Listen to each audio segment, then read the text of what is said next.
Aku masih berdiri terpaku ketika Bu Claudia sedang mempersiapkan dirinya tanpa keraguan sedikit pun. Mulailah aku membayangkan betapa romantisnya kalau aku sudah melaksanakannya nanti. Lalu ia pun menarik pergelangan tanganku dan menuntungku masuk ke dalam kamarnya. Di dalam kamarnya itulah ia membantuku untuk menyamakan kondisiku agar sama seperti dirinya.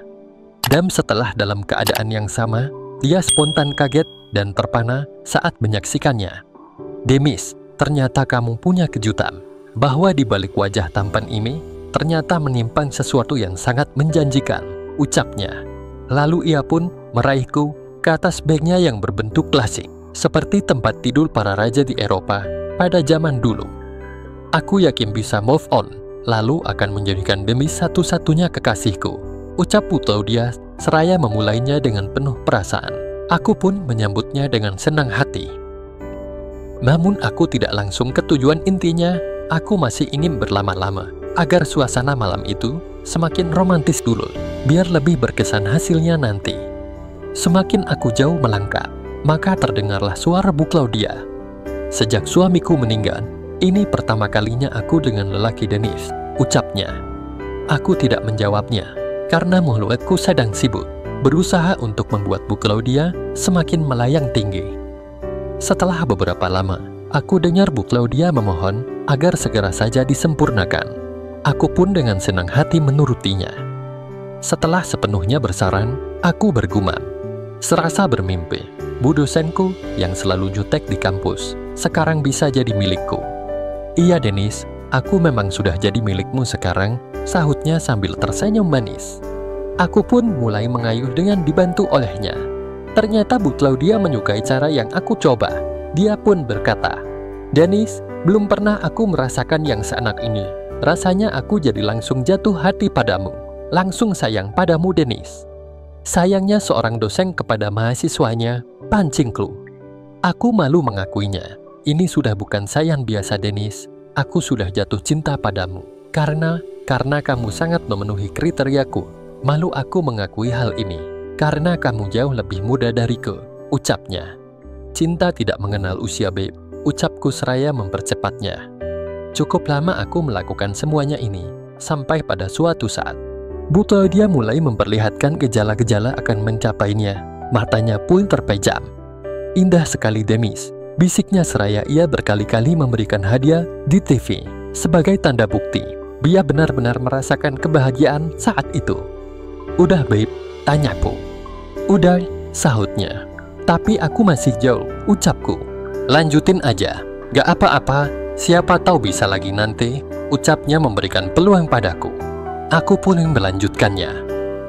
Ketika aku sedang asik-asiknya, tiba-tiba dosenku itu berbisik. "Kalau ganti posisi, gimana?" tanyanya. "Oke," sahutku. Rasanya detik-detik yang menentukan mulai datang setelah beberapa lama kemudian. Tapi aku berusaha untuk mengatur nafasku agar aku tidak terlalu cepat kelar. Sampai pada suatu saat, Bu Claudia mulai memberikan kode-kode kalau akan segera dapat yang kedua. Dan akhirnya, aku berhasil meraih detik-detik indah itu bersama-sama dengan dosenku yang jutek tapi cantik itu. Malam itu aku pun dan Bu Claudia terus mengulangnya tanpa mengenal lelah. Malam itu, sampai mata hapan aku dengan dosenku yang cantik bermata sayu itu. Sampai lewat tengah malam, barulah semuanya selesai.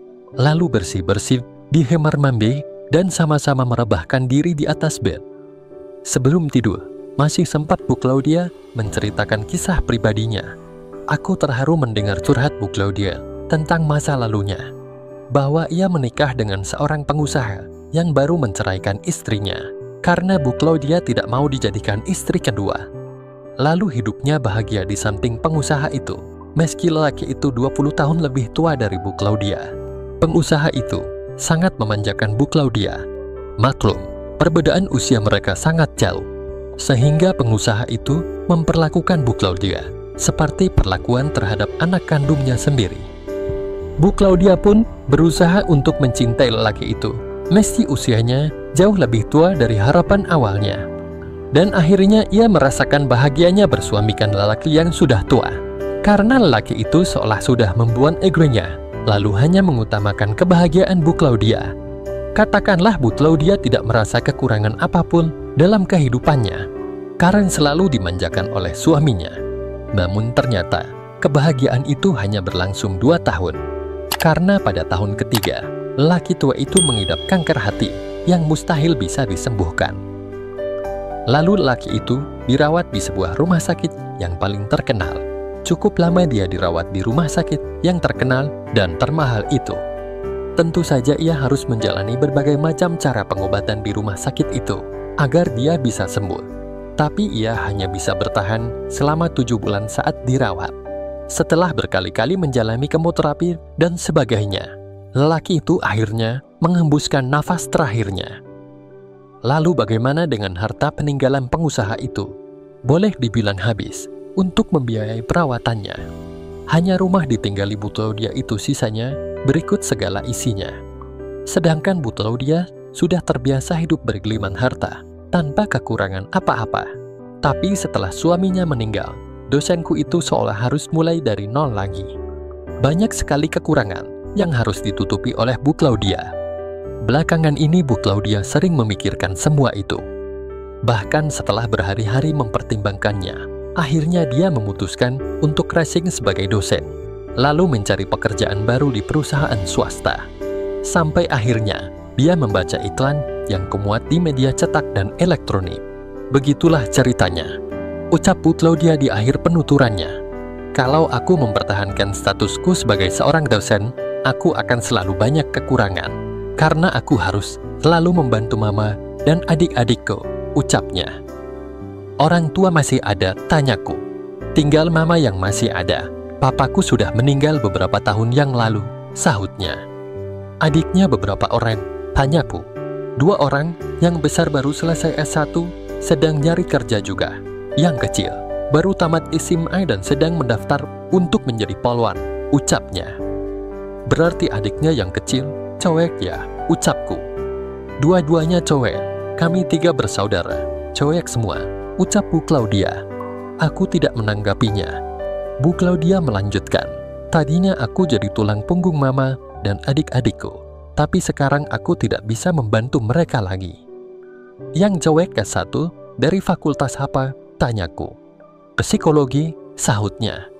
Kalau begitu rekrut saja dia untuk menjadikan manajer personalia, ucapku. Hah, serius sayang? Tanya Bu Claudia memegang kedua pergelangan tanganku. Serius, tapi gajinya tentu tidak sebesar gaji manajer marketing. Lagian gaji S1 tentu tidak bisa sama dengan gaji Bu Claudia yang sudah S2 kan, ucapku. Tentu saja, tapi tidak apa-apa, dia pasti mau kok. Memangnya gaji manajer personalia berapa? Tanya Bu Claudia. Lalu ku sebutkan nominal gaji dan uang makan manajer personalia. Spontan Bu Claudia berkata, wah, segitu sih sudah besar Don, Aurora pasti mau, ucapnya. Aurora, Dewi Fajar. Tanyaku sengaja mau bercanda. Nama adikku yang S1 psikologi itu, ucapnya. Baru SPSI, kenapa nggak sekalian ambil program psikolog? Tanyaku. Biayanya sayang, nanti kalau sudah bekerja sih mudah-mudahan aja bisa ngambil S2 psikolog, ucapnya. Sekarang psikolog harus S2 ya? Tanyaku. Iya, notaris juga kan harus S2 dulu, sahutnya. Lalu kami terdiam dalam kantuk yang tak tertahankan. Dan akhirnya sama-sama tertidur nyenyak. Besoknya, pagi-pagi sekali aku sudah bangun, karena teringat rencanaku untuk menyelesaikan pembayaran rumah untuk Nikhil itu, sekaligus berniat membeli perabotan untuk mengisi rumah barunya. Tapi setelah membeli dan mengganti pakaianku, Bu Claudia sudah menyediakan 2 roti bakar isi. Kopinya tidak pakai gula kan? Tanya Bu Claudia ketika aku sudah duduk di depan meja makan kecil dan bundar. Iya, ibu sudah ngerti kebiasaanku ya, ucapku. Sayang, jangan manggil ibu terus Don. Sebulan lagi aku sudah resign sebagai dosen. Jadi setelah kutimu habis, Denis takkan menemukanku di kampus lagi, ucapnya. Lalu aku harus manggil apa? Tanyaku. Panggil apa saja, asal jangan manggil ibu lagi. Rasanya risih mendengar sebutan itu dari mulut lelaki yang sudah mendapatkan semuanya dariku. Panggil Trodi aja, kata Bu Claudia. Adikku juga namanya Aurora. tapi dalam keseharian dipanggil Rory aja. Adik bungsuku bernama Catalina, tapi dalam keseharian dipanggil Kati aja, ucapnya lagi. Rasanya kurang sopan kalau aku manggil namamu langsung Beb, ucapku. Kalau di luar negeri sana, saling manggil nama dengan yang jauh lebih tua pun biasa saja.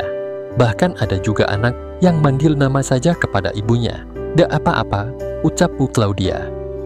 "Okelah, aku mau memanggilmu Claude aja, Todi," ucapku. "Iya, 2 bulan lagi aku kan jadi anak buahmu, bos," ucapnya. "Oke deh, tapi sebulan lagi kita harus melakukan meeting dulu. Semua manajer harus dikumpulkan. Nanti aku akan menjadi komisaris utama, sementara calon birutnya, calon istriku sendiri, babe," ucapku. "Iya," sahutnya. "Nggak enak ya, dengar calon istriku bakal jadi birut nanti," tanyaku. "Biasa-biasa saja, aku kan tidak akan menuntut untuk menjadi istrimu, sayang. Yang penting, hubungan rahasia kita sebaiknya berjalan terus secara rapi," ucapnya. "Itu pasti, babe. Aku sendiri kan membutuhkanmu," ucapku. Beberapa saat kemudian, aku sudah berada di dalam mobilku, sambil memencet nomor Nike untuk menghubunginya, menanyakan keberadaannya. Bersambung, kita sambung di episode selanjutnya ya teman-teman. Terima kasih.